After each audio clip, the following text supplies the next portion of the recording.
Então, seja bem-vindo à Masterclass sobre aerodinâmica lateral-direcional.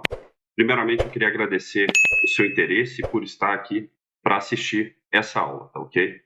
Então, nessa aula, nós vamos passar do porquê entender a aerodinâmica lateral-direcional, os fundamentos da aerodinâmica lateral-direcional, métodos aerodinâmicos que podem ser utilizados para obter os coeficientes lateral-direcionais e o modelo de simulação de 6 graus de liberdade, que obviamente é uma combinação da aerodinâmica longitudinal com a aerodinâmica lateral-direcional. Então vamos começar aqui com o porquê entender a aerodinâmica lateral-direcional. Então muitas vezes existe um foco natural no aprendizado da aerodinâmica longitudinal, e realmente faz sentido com que a aerodinâmica longitudinal seja aprendida primeiro, né? Mas a aerodinâmica lateral-direcional ela é igualmente importante e o voo da aeronave ocorre nos 3 eixos com 6 graus de liberdade. Então não adianta a gente negligenciar esse fato, que a gente precisa conhecer os 3 eixos e somente estudar parte dele, porque na vida real você vai precisar desse conhecimento.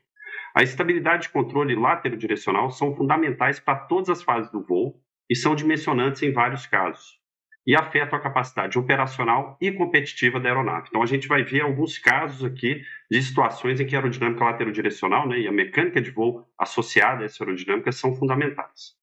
O entendimento da aerodinâmica lateral-direcional ele é fundamental para o entendimento dessa mecânica de voo e do desempenho de aeronaves. Tá? Então, vamos começar aqui com alguns exemplos. Tá? Começando aqui com um vídeo de decolagem do A320 na Inglaterra. A gente viu uma decolagem com vento de travessa, a aeronave já com uma tendência de se alinhar com o vento, e assim que ela deixa o solo, né, ela recebe essa perturbação aí do vento. A gente vê como que é um movimento importante que seja controlado, né? Então, é claro que quando ela está voando ali e o vento está correndo na pista e o vento está vindo pela lateral, ela tem uma tendência natural devido à estabilidade direcional de se alinhar ao vento. E assim que ela decola, essa tendência acontece, juntamente acoplada ali à parte lateral, né? A gente vê a asa inclinando. Então é importante que o piloto tenha controle para poder operar nessas condições que são muito importantes para a competitividade da aeronave, né? Operação com vento de travessa. Que agora um pouso com o A380, né? O A380 ele possui 2 lemes, a gente vê o leme aqui da base trabalhando bastante, e quando o piloto aciona todo o comando, o segundo leme também participa. E a gente vê que no toque, né? No momento do toque, houve uma perda de proa aí, com toda a deflexão do leme aí do piloto para controlar essa perda de proa, né? Então, o leme do A380 ele é bipartido. Então, primeiramente, o que é mais utilizado é a parte da base. A aeronave ela vem para pouso alinhada com o vento, ou seja, sem derrapagem, que é o que a gente chama de beta, tá? E ele precisa fazer o que a gente chama de decrab na hora do toque. Só que esse movimento de decrab foi exagerado. E aí, logo em seguida ao toque, ele entrou nesse movimento direcional oscilatório, mas foi amortecido pelo próprio piloto utilizando o comando do leme no solo, né? Então, aqui mais um fundamento aqui da aerodinâmica lateral-direcional muito importante na fase de cruzeiro, tá? Que é um movimento conhecido como Dutch Roll. Nesse movimento, a gente vai ter um movimento fora de fase entre bank de asa, tá? Inclinação de asa, e derrapagem. Tá? Então, a aeronave derrapa, em seguida ela dá bank. Aí ela derrapa, em seguida ela dá bank. E aí ela fica nesse movimento. Esse movimento ele é um critério de certificação, e muitas aeronaves podem ser neutras ou até instáveis. Isso faz com que seja necessária a utilização de artifícios como yaw damper na fase de cruzeiro ou mesmo na fase de voo para amortecer esse movimento e tornar controlado pelo piloto. Em casos extremos, esse movimento pode se tornar divergente. Então, a gente vê um caso aqui do ensaio com Citation, feito pela Universidade de Delft, de um Dutch Roll divergente. Então, é muito importante essa característica lateral-direcional, principalmente na fase de cruzeiro, mas também no pouso, com todo o flap defletido, pode haver características não desejáveis aí, que podem implicar na não certificação da aeronave, dependendo da intensidade do Dutch Roll. Então, é um fenômeno e uma característica que tem que ser conhecida. Aqui mais um vídeo muito interessante, né? Mais um do A380. O A380 possui um aileron muito grande, partido em 3 partes. E nós vemos aqui nesse movimento que o movimento das 3 partes parece ser até aleatório, né? Então, na prática, eles projetaram uma lei de controle. Então, imagina o desafio de projeto que foi feito aqui, para que os ailerons se movessem de forma assíncrona e não excitassem a estrutura da aeronave, fazendo com que a asa vibrasse menos, inclusive aumentando o conforto dos passageiros. Então, é bem interessante esse movimento aqui do aileron dos A380, falando aqui da capacidade de rolamento lateral, que é muito relevante, né, e controle lateral para todas as aeronaves, né. Aqui mais uma fase muito importante aqui da aerodinâmica lateral-direcional, que é o controle da falha de motor. Então, a gente vai ter um traço aqui de motor, tá? O traço verde. A gente vai ver quando o motor esquerdo ele vai ser cortado, tá? É um ensaio em voo, então é proposital. E assim que o motor esquerdo é cortado, ó, nesse momento, a gente já vê que a aeronave ela guina para a esquerda. Por quê? Porque existe um momento do motor direito. Então, aeronaves bimotores, elas possuem a capacidade de controlar o voo monomotor. Existem velocidades mínimas desse controle em que a superfície vertical e o leme ainda estão atuantes, tá? Então é importante que após a falha, né, nesse caso a aeronave retornou ao solo, mas muitas vezes ela tem que continuar voando e vai ter que dar uma volta no aeroporto e seguir para o pouso. E nesse caso você tem que ter toda a capacidade de controle direcional dessa assimetria que existe agora de tração, né, porque o motor está falhado, inclusive gerando um pouco de arrasto ali, e o outro motor está dando tração. Controlar isso com o leme, que vai gerar também ângulos de inclinação de asa, né? Momentos de rolamento que tem que ser controlados pelo aileron. Diversas formas de equilibrar isso, seja com a derrapagem ou seja com a inclinação de asa, né? Também associado aí a velocidades de mínimo controle, que são alguns critérios da mecânica de voo. E agora nós vemos um treinamento de parafuso com o Cessna 172, tá ok? Então eles levam a aeronave para o stall. Assim que ela atinge o stall, ou seja, a asa está toda descolada, eles aplicam todo o comando de pedal, a aeronave entra em parafuso com a asa toda descolada. Nesse momento, o comando de aileron ele não é eficiente, tá? Ele não é mais efetivo. Então você precisa ter comando no leme para conseguir descomandar o parafuso e sair do parafuso. Então é um critério de projeto que, no momento do parafuso, a empenagem vertical e parte do leme não esteja coberta na esteira descolada da empenagem horizontal, tá? Então esse é mais um parâmetro de projeto associado aí à estabilidade lateral-direcional. Então, visto aqui alguns fatores, né, de muitos, né, a gente só vimos aqui alguns, né, fatores que fazem com que a aerodinâmica lateral-direcional associada à mecânica de voo lateral-direcional sejam importantes para o projeto e operação de aeronaves. Vamos passar pelos fundamentos da aerodinâmica lateral-direcional, tá ok? Então, primeiramente, nós temos que entender os eixos, tá? Então, a gente vai começar com o eixo, que é o eixo do corpo, o X apontando para frente, Z apontando para baixo e o Y apontando para a asa direita. Esse eixo, obviamente, ele está preso à aeronave, tá? Então, se a aeronave mexe, os eixos movem junto. Em seguida, nós vamos ter o eixo do vento. O eixo do vento ele vai possuir o eixo X alinhado com o vetor velocidade, que normalmente está alinhado com o vento relativo à aeronave, tá ok? Então, como esse eixo X está alinhado com o vento, vão existir dois ângulos em relação à fuselagem e em relação ao eixo do corpo. O ângulo de ataque, conhecido como alfa, e o ângulo de derrapagem, conhecido como beta. Também existe um terceiro eixo, conhecido como eixo de estabilidade.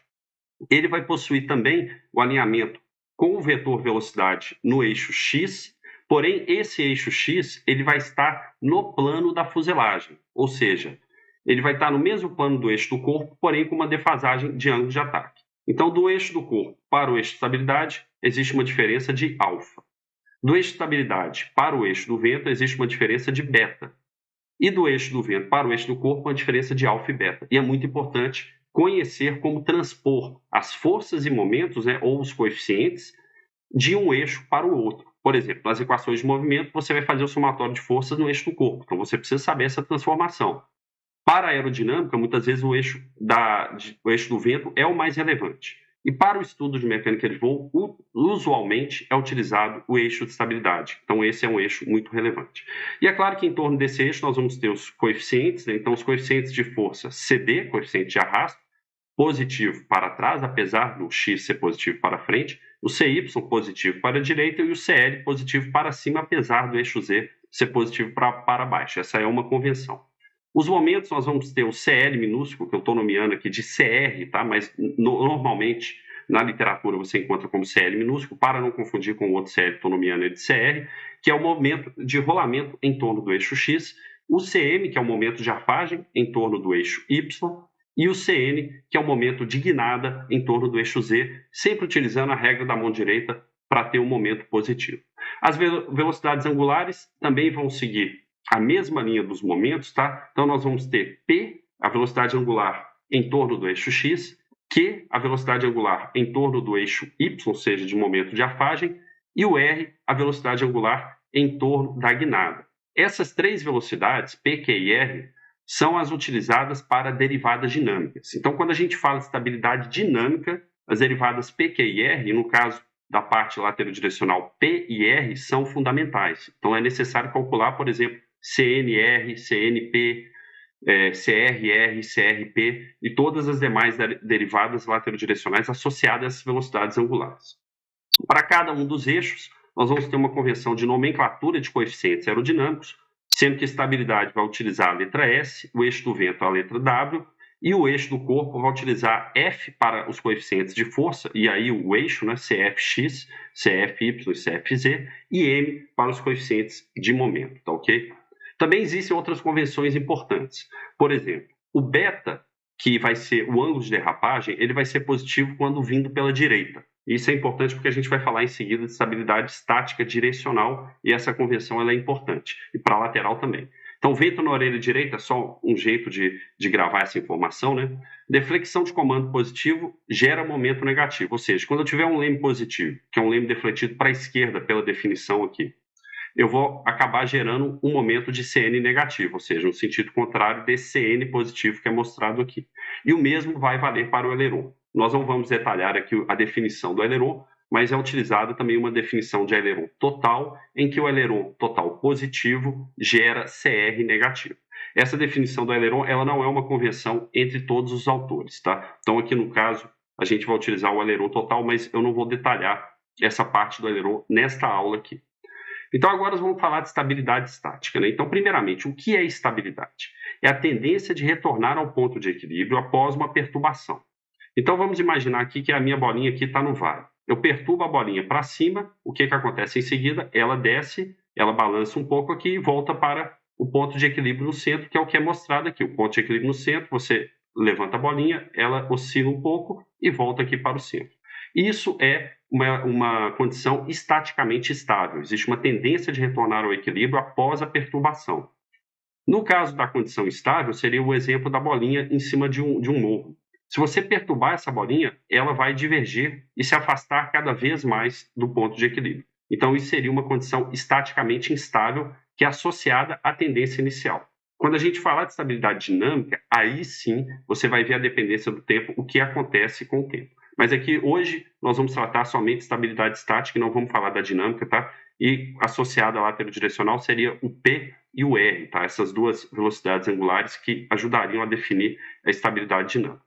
No caso da estabilidade estática direcional, quando nós temos um beta positivo, ou seja, vento vindo pela orelha direita, para retornar ao equilíbrio, nós temos que o beta volte a zero. Ou a condição inicial, no caso de uma falha de monomotor, pode ser que não seja beta zero. Mas retornar à condição inicial, vamos assumir aqui beta zero. Esse CN, para retornar à condição inicial, pela definição aqui, é um CN positivo. Portanto, a derivada dCN de beta, se for maior que zero, nós vamos ter uma aeronave estável. Tá? Pelo simples fato que ela derrapa para a esquerda, recebe vento pela direita, né? Beta positivo, e aí ela tem a tendência de retornar para a direita novamente. Isso é uma DCN de beta positiva maior que zero. Se ela for menor do que zero, a aeronave é instável. Então, maior do que zero, estável, menor do que zero, instável. Para termos uma ideia de ordens de grandeza, né, de valores de DCN de beta, aqui tem um exemplo de diversas aeronaves, 6 aeronaves de diversas categorias, né? Então, por exemplo, o Cessna 172 tem uma DCN de beta de 0.065. Um Beech 99, que já é uma aeronave bimotor, tem uma CN de beta de 0.080. E aí outras aeronaves aqui possuem outros valores, todos aí na faixa de mais 0.1, né? E chama a atenção o 747, que possui um 0.210 de CN beta.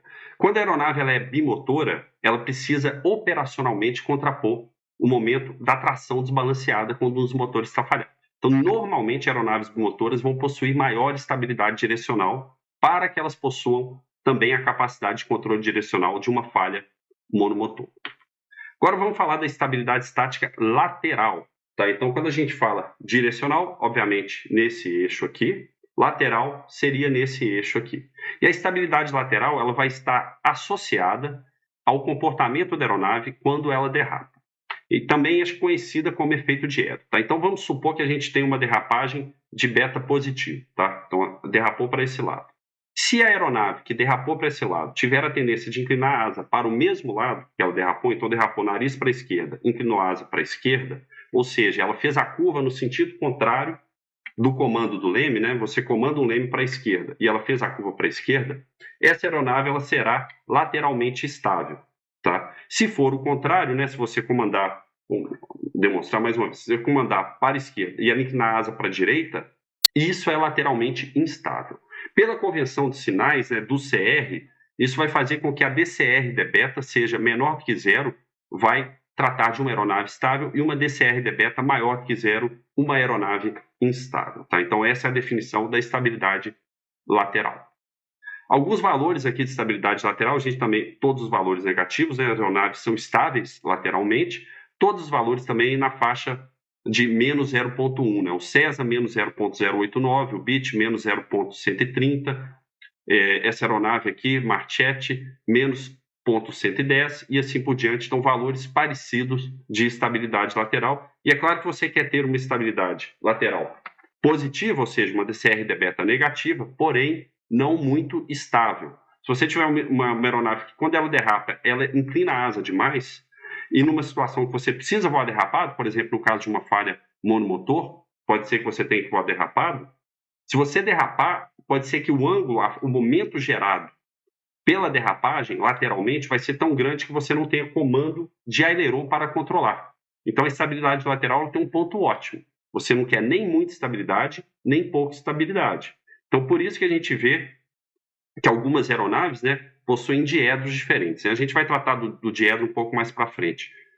Falando em diedro, vamos começar a falar de posição de asa, que é um dos parâmetros que afeta o diedro da aeronave. Então, primeiramente, existe um conceito errado que é passado muitas vezes, que a diferença de uma aeronave asa alta e uma aeronave asa baixa, relacionada à posição vertical da asa, é causada pelo efeito pêndulo, que vem pela questão da asa estar em cima e o peso está embaixo, e isso causar um momento. Tá? Aerodinamicamente falando, esse efeito pêndulo não existe. E a diferença de estabilidade lateral, devido à posição de asa, existe e é muito forte. Então, esse conceito de efeito pêndulo ele está errado para uma explicação aerodinâmica.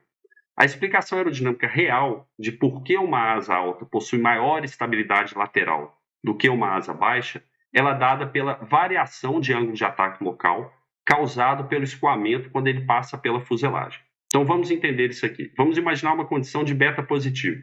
Tá? O vento está vindo pela direita, tá? Que é o que é mostrado aqui na figura. Isso vai gerar um crossflow que vai passar pela fuselagem. Tá ok? Quando esse crossflow passa pela fuselagem, ele bate na fuselagem, um pedaço desse escoamento passa por cima, outro pedaço passa por baixo. Então, aqui na região da raiz da asa, a gente vai ter que um escoamento vai subir aqui e o outro vai descer aqui, tá ok? Então, isso vai causar uma diferença de ângulo de ataque na asa. E uma diferença de ângulo de ataque na asa vai causar uma diferença de sustentação. Então, como a gente vê no caso de asa alta, né, o beta positivo vindo aqui, a gente tem aumento de ângulo de ataque desse lado e redução de ângulo de ataque desse lado pelo escoamento que passou pela parte superior da fuselagem. Isso gera um CR negativo, pela nossa definição, né? A gente está vendo a figura aqui saindo para fora, você colocar a regra da mão direita ali, você vai ver que o momento gerado é no sentido contrário. Logo, a gente tem uma DCR de beta negativa, que é estabilizante.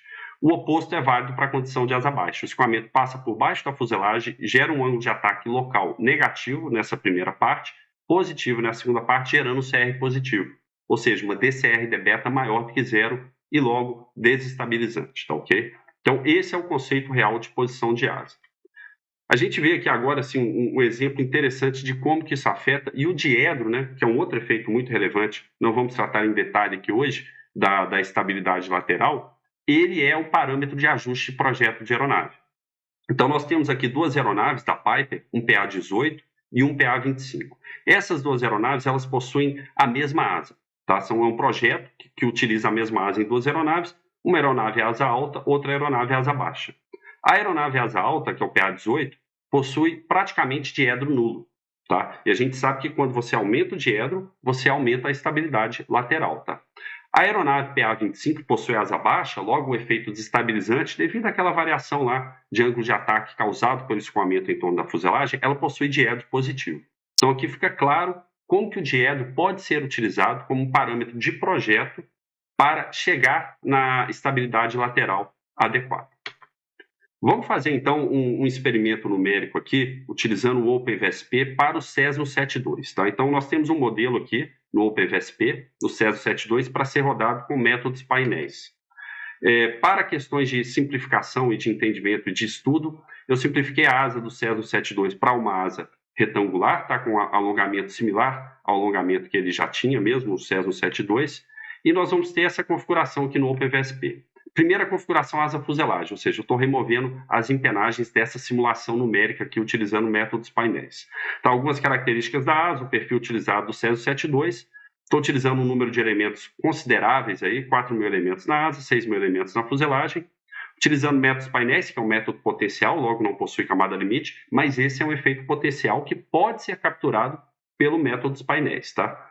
Número de iterações de esteira 5, 3 ângulos de ataque, tá? 0, 5 e 10, beta 0 e 5, e também asa alta, média e baixa. Então vamos ver quais configurações estão sendo simuladas aqui. Então o Cessna 72 convencional, asa alta, o Cessna 72 com asa média e um Cessna 72 com asa baixa. Tá? Então vamos ver se esse método consegue capturar de maneira adequada a característica. Né? Então fazendo a simulação desse resultado e tratando a derivada de CR beta, né, ou CRzinho beta, conforme diversos autores, a gente consegue traçar a estabilidade lateral dessas configurações com diversos diedros. Tá? Também é importante ressaltar que eu fiz com diedro menos 5, 0 e 5. Então, observando os resultados aqui dessas 3 configurações, nós vamos ter esse gráfico aqui. Esse gráfico é diretamente a derivada. Então, foi simulado o ângulo de derrapagem 0, o ângulo de derrapagem mais 5 e traçada a derivada linear do CR de beta. Então, foi assim que foi tirada essa derivada. Aqui no eixo X, a gente tem a altura da asa em relação à fuselagem. Tá? Então, é a altura dividida pelo raio da fuselagem, que é basicamente metade da altura da fuselagem, que é esse H sobre R. Então, o asa alta possui um parâmetro de 0,82, o asa média 0 e a asa baixa de menos 0,82, tá ok? Essa posição de asa aqui, na verdade, ela não está dada por esse parâmetro, está dada pela altura Z aqui, que é dada aqui em metros, tá ok? Nessa própria aeronave aqui. Mas esses são os parâmetros associados, tá? Então, uma vez que eu tenho para um diedro de menos 5, a gente vê esse comportamento. À medida que eu coloco a asa mais alta, o meu DCR de beta se torna cada vez mais negativo. E o mesmo é válido para as 3 configurações de diedro. Diedro menos 5, diedro 0 e diedro mais 5. A gente também vê a diferença do efeito do diedro aqui. À medida que eu saio de um diedro negativo para um diedro 0, para um diedro mais 5, o CR beta vai ficando cada vez mais negativo. Ou seja, o efeito diedro ele tende a aumentar a estabilidade lateral. Então, vamos pegar esse resultado aqui do nosso método dos painéis do OpenVSP e comparar com dados semi-empíricos. Tá? Então, a gente vê um gráfico aqui do Horner, em que a gente tem diversas asas, com diversas alturas de asa, utilizando esse parâmetro de H sobre R, que é a altura da asa em relação ao raio da fuselagem. Né? Então, se você tiver, por exemplo, um parâmetro de 1, quer dizer que a asa está totalmente no topo da fuselagem.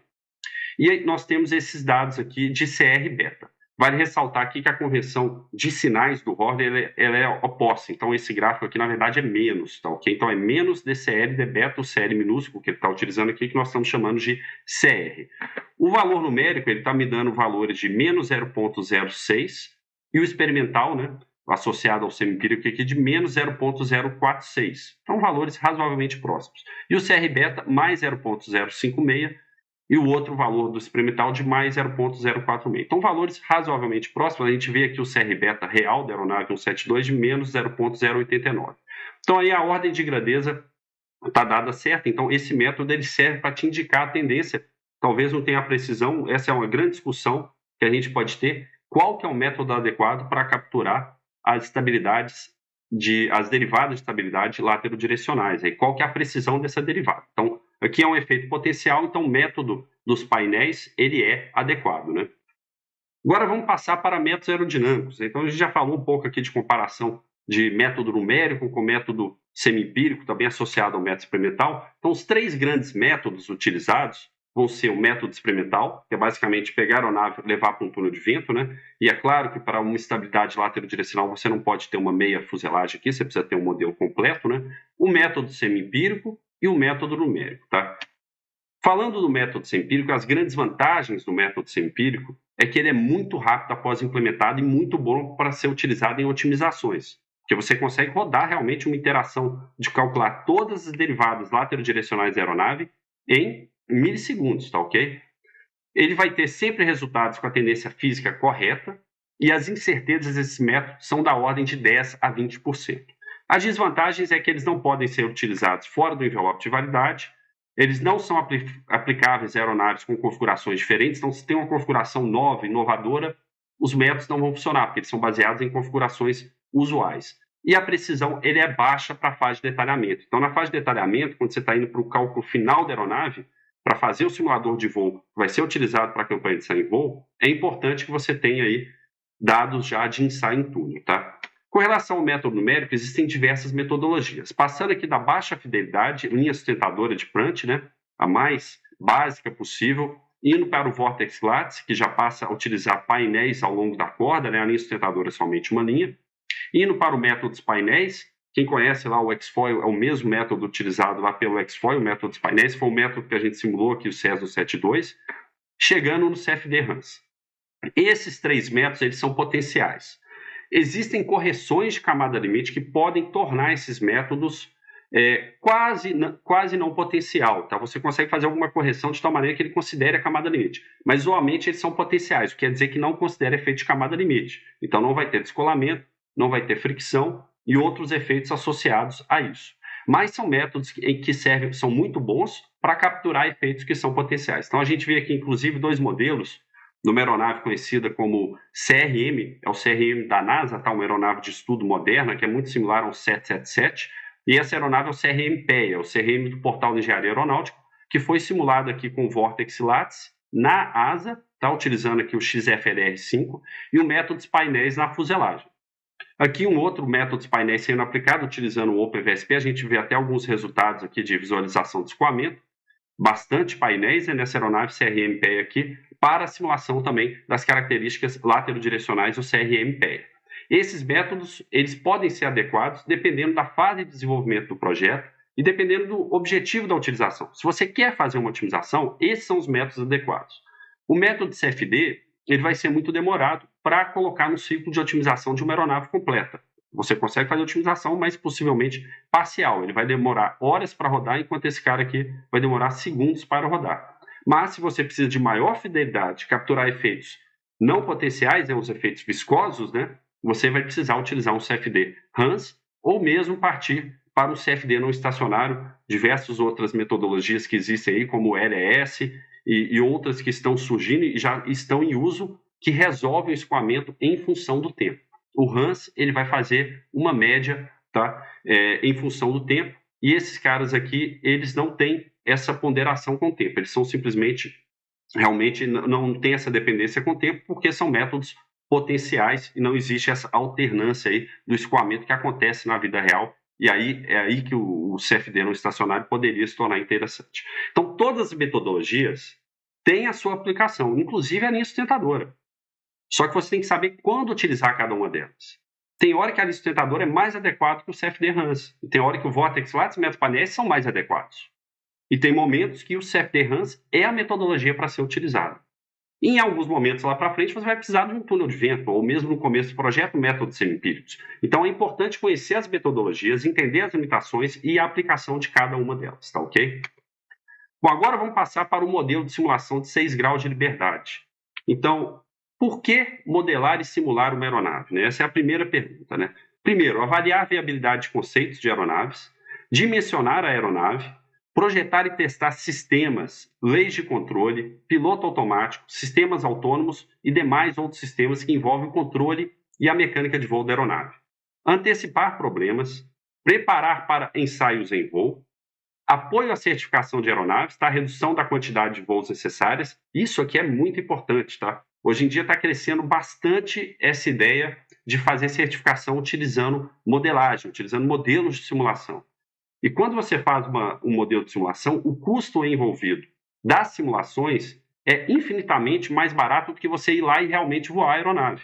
Então, se você demonstrar que o seu modelo é bom o suficiente, ele representa a aeronave, você pode deixar de voar algumas manobras e demonstrar, né, que você atende os requisitos de certificação em voo. Você pode demonstrar que você atende alguns requisitos de certificação utilizando o modelo. Isso aqui é realmente uma peça assim, fundamental para a modelagem, que tem se tornado cada vez mais importante. Todas as outras demais também, só a questão de antecipar problemas, isso pode gerar uma consequência muito positiva do programa se você antecipou um problema utilizando um modelo de simulação, tá?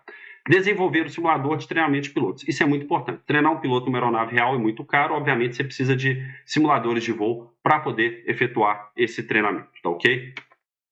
Então, esse modelo de simulação, a gente vê aqui o modelo de simulação do CRM-PEA, tá? Ele está construído aqui no MATLAB Simulink. Essa é a cara de entradas e saídas do modelo. E quando a gente entra nesse bloquinho aqui dentro do modelo, a gente tem diversos componentes desse modelo de simulação para simular a física real do voo, considerando todos os componentes de aeronave.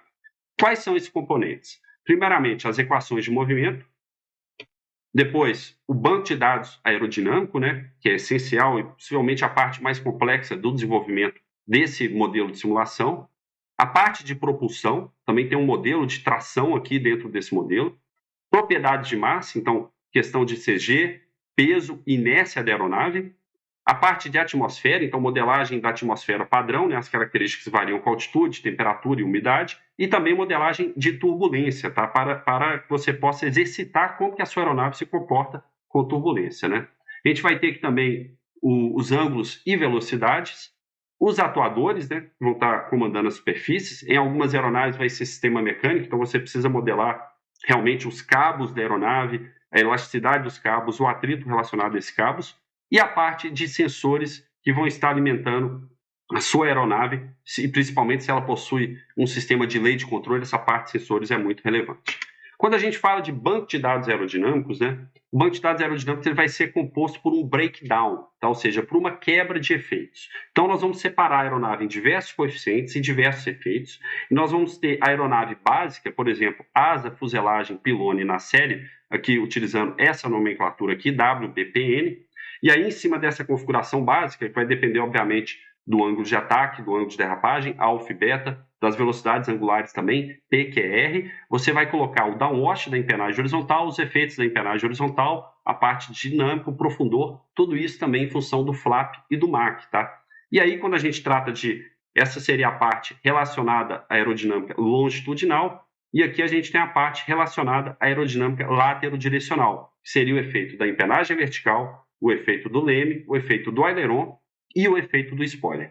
Esses efeitos eles são todos calculados como delta em relação a uma configuração baseline da aeronave e somados, tá, em relação à configuração normal para obter a configuração completa da aeronave.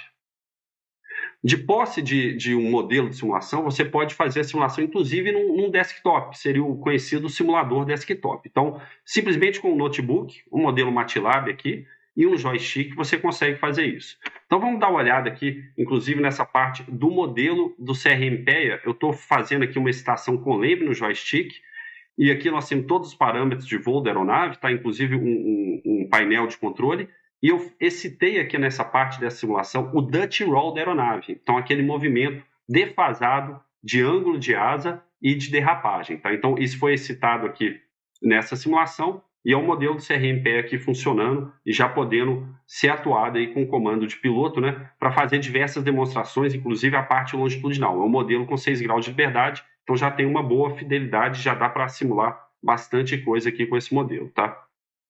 A partir do modelo desktop, você pode ir aumentando a fidelidade. Então, você parte do modelo desktop, né, o modelo de simulação desktop, você vai para um modelo que seria o simulador de engenharia, que já teria uma cabine, tá? Já seria esse cara aqui, por exemplo, que você poderia utilizar durante o desenvolvimento da aeronave para fazer treinamento com os pilotos e até um modelo de treinamento de piloto de linha aérea, que seria esse Full Flight Simulator, que já é um modelo que possui até um motion, né? A gente vê os atuadores aqui, e é um modelo certificado e que comprovadamente representa de maneira adequada as características de voo da aeronave, ou seja, foi voada a aeronave, foi comparado com o modelo e mostrou-se que aquele modelo representa, possivelmente fazendo vários ajustes nesse caminho aí, para que a fidelidade requerida, que é muito alta, seja atingida.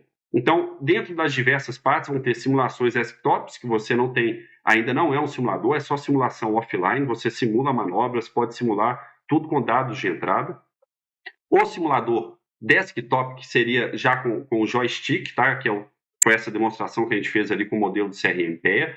Um simulador de engenharia, que já teria o piloto dando opiniões, voando a aeronave, falando como estão as características de qualidade de voo. A parte de Iron Bird, que teriam todos os sistemas reais da aeronave funcionando, tá? Então aqui a gente tem sistemas simulados, aqui já são sistemas reais. Então o hardware real da aeronave, inclusive aqui nessa parte do simulador, você pode ter hardware simulado ou hardware real, e finalmente chegando ao voo. E é claro que em uma outra fase você faz a comparação do voo com o seu modelo e certifica o seu modelo para treinamento de piloto, tá? Então, com isso, para fechar essa Masterclass, eu queria apresentar para vocês aqui o curso completo de aerodinâmica laterodirecional. Então, eu estou aqui com algumas figuras representando tudo o que é passado no curso, né? Desde a parte de fundamentos até a parte de entendimento de forças e momentos, modelo em simulação no MATLAB, a parte numérica utilizando o OpenVSP e o XFLS5, a parte de definição geométrica e a parte de métodos semi-empíricos, né? Então, para quem é este curso? Este curso ele é direcionado a engenheiros que trabalham ou desejam trabalhar com aerodinâmica aplicada e numérica, desejam trabalhar com mecânica de voo, lembrando que o modelo de simulação desse curso é o banco de dados que é desenvolvido ao longo desse curso, é o mesmo banco de dados que é utilizado no curso de mecânica de voo do portal da Engenharia Aeronáutica. Quem deseja trabalhar com desempenho de aeronaves, para quem deseja trabalhar com cargas, ensaios em voo, ou mesmo pessoas de outras áreas que desejam aumentar a abrangência técnica. O que você vai aprender nesse curso? Então, o curso ele é composto de 8 módulos, tá? No primeiro módulo são tratados fundamentos da aerodinâmica laterodirecional. No segundo módulo, efeitos aerodinâmicos na estabilidade laterodirecional. No terceiro módulo, métodos numéricos, semi-empíricos e experimentais. No quarto módulo, a aeronave de estudo CRM-PEA é definida. No quinto módulo, os métodos numéricos, XFLR5 e OpenVSP. No sexto módulo, o método semi-empírico. No sétimo módulo, a comparação do método semi-empírico com o método numérico, sempre utilizando essa aeronave como cálculo. Tá? Então, ao longo do curso, todos os parâmetros aerodinâmicos laterodirecionais da aeronave CRM-PEA são calculados por métodos numéricos utilizando o XFLS5 para o Vortex Lattice, o OpenVSP para o método dos painéis e o método semi-empírico, e esses 3 métodos são comparados para, no final, seja montado o banco de dados para simulação no MATLAB. Então, no módulo 1, a gente dando uma olhada aqui em detalhe, né, e quando eu falo que esse curso é completo, realmente a palavra é bem aplicada nesse caso, né? A gente passa por coeficientes, eixos, forças e momentos, conceito de estabilidade laterodirecional, né? O que a gente passou um pouquinho aqui da estática, passamos também pela parte da estabilidade dinâmica, monomotor, VMC, parafuso, forças e momentos relevantes, né? O entendimento de quais coeficientes laterodirecionais são realmente relevantes, devem ser realmente modelados, outros artifícios, né, para melhorar a estabilidade laterodirecional, como dorsal fin, ventral fin, strake, também associados ao momento na dobradiça. No módulo 2 é passada a parte de efeitos aerodinâmicos na estabilidade laterodirecional, sempre com experimentos numéricos. Então, o efeito da asa ele é todo estudado utilizando modelos do OpenVSP e comparando esses resultados com métodos semi-empíricos. Então, são avaliadas características de diedro, posição da asa, enflechamento, alongamento, afilamento, torção, efeitos de flap e até mesmo efeitos de Mach. É estudado também o efeito da fuselagem, empenagem vertical, o efeito do leme, né? A gente vê algumas figuras ilustrativas aqui de cada uma das fases. Obviamente, o aileron e o spoiler também são passados nessa parte do capítulo 2, juntamente com a empenagem horizontal. No módulo 3 do curso, são passados quais são os métodos utilizados para o cálculo dos coeficientes aerodinâmicos. Então, métodos numéricos, semi-empíricos e experimentais. Então, é dada essa visão geral de métodos, seja experimental com túnel de vento, utilizando métodos semi-empíricos, e é dada a base que você vai aprender realmente como fazer uma simulação adequada no XFLR5 e no OpenVSP. No módulo 4 é definida a aeronave de estudo, que é o CRM-PEA, baseado no CRM da NASA. Tá? Então, essa aeronave do CRM da NASA ela não possui superfície de controle, então são definidos aqui superfície de controle, é definida uma empenagem vertical, superfície de controle direcional também são definidas, e como extrair a geometria desse modelo de aeronave. Então, nós temos aí nessa aeronave um modelo CAD 3D, você precisa seccionar o CAD 3D em seções para que você possa reproduzir essa geometria em alta fidelidade no XFLR5 e no OpenVSP. Então, todos os scripts associados à redução de dados para obter os perfis e como definir os perfis e como passar esses perfis de um modelo CAD 3D para o XFLR5 e para o OpenVSP são passados aqui utilizando sempre scripts MATLAB. Então, a gente vê aqui o modelo no OpenVSP comparado com o CAD e como que a fidelidade desse modelo construído é muito alta em relação ao modelo 3D da aeronave. No módulo 5 são passados métodos numéricos, então no módulo 4 foi construída a geometria, foi definida a aeronave, construída a geometria no XFLR5, no OpenVSP, definidos parâmetros para o método empírico. No módulo 5 é o momento do cálculo do método numérico. Então é utilizado o XFLR5, o OpenVSP, você vai ter acesso a todas as malhas de simulação, todos os resultados de simulação que foram utilizados, tá? E todas as setagens, tempo de rodada, convergência de malha, foi feita nesse processo. No módulo 6, é feito um cálculo semi-empírico completo da parte da aerodinâmica laterodirecional, utilizando o método semi-empírico. Tá? Então, esse cálculo é bem longo e bem detalhado, compondo todas as derivadas de estabilidade laterodirecionais e todas as derivadas de controle e também as derivadas dinâmicas, como CRP, CYP, CNP, CRR, CYR e CNR. Tá? Também o aileron e o leme, as derivadas de controle, e no módulo 7 são passadas a comparação, que é fundamental entender qual que é a limitação de cada um dos métodos. Então, é aqui no módulo 7 que você vai ver quão bom seria o seu método numérico, você que está usando aí o OpenVSP ou o XFLR5, quão bom que ele bate, com o método semi-empírico. Então, essa comparação ela é feita para todos os coeficientes, comparando tanto o XFLR5 utilizando o Vortex Lattice, quanto o OpenVSP utilizando o método dos painéis, com o resultado do método semi-empírico para todos os parâmetros laterodirecionais da aeronave CRM-PEA. No módulo 8, é feita a construção do banco de dados laterodirecional. Então, já existia, no primeiro curso de aerodinâmica, um banco de dados longitudinal, que foi desenvolvido também para a aeronave CRM-PEA, e nesse curso aqui é desenvolvido o banco de dados laterodirecional, tornando esse modelo, que era um modelo somente longitudinal, agora sim um modelo com 6 graus de liberdade. Então, tem toda a parte de familiarização no MATLAB, para você que não sabe como mexer com o MATLAB Simulink, é feito passo a passo aqui de aprendizado, tá? A estrutura do banco de dados laterodirecional é montada e tudo isso é feito com muita gravação de tela, explicando, usando o programa, usando o MATLAB, mostrando, olha, clica aqui, aperta aqui, e a mesmo é feito também para o XFLR5 e o OpenVSP. Toda a parte demonstrando passo a passo do processo para que você realmente aprenda como fazer, tá? O curso, ele é 100% online, são 38 horas de aula, ele tem um foco no entendimento físico conectado a aplicações reais da indústria. Então, por isso que a gente está utilizando aqui uma aeronave moderna, que é o CRM-PEA. Abordagem de diferentes metodologias, então você vai aprender método semi-empírico, Vortex Lattice e métodos painéis, e a construção de um banco de dados para simulação com 6 graus de liberdade no MATLAB Simulink.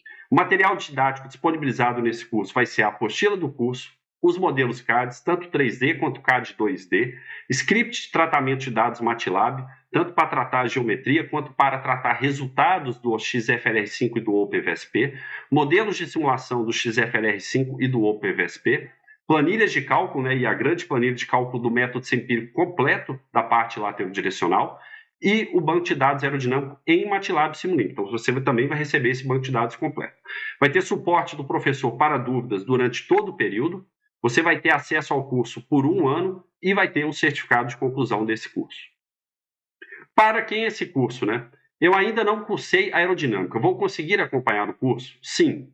Toda a fundamentação é dada ao longo do curso, tá? Sendo necessário simplesmente conhecimento básico de cálculo e física.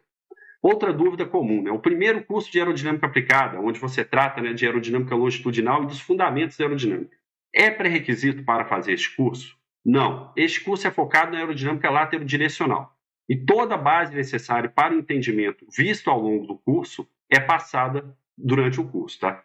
O primeiro curso de aerodinâmica aplicada ele é focado nessa parte de fundamentos e longitudinal. Então, nessa parte laterodirecional, eu passo por todo o fundamento que você precisa para entender a aerodinâmica laterodirecional. É possível fazer os 2 cursos juntos? Sim. O primeiro curso possui 40 horas e esse curso de aerodinâmica laterodirecional possui 38 horas. Considerando que você vai ter uma parte adicional de estudo de 20 horas por curso, com uma dedicação de cerca de 2 horas por semana, você vai conseguir terminar os 2 cursos em 1 ano.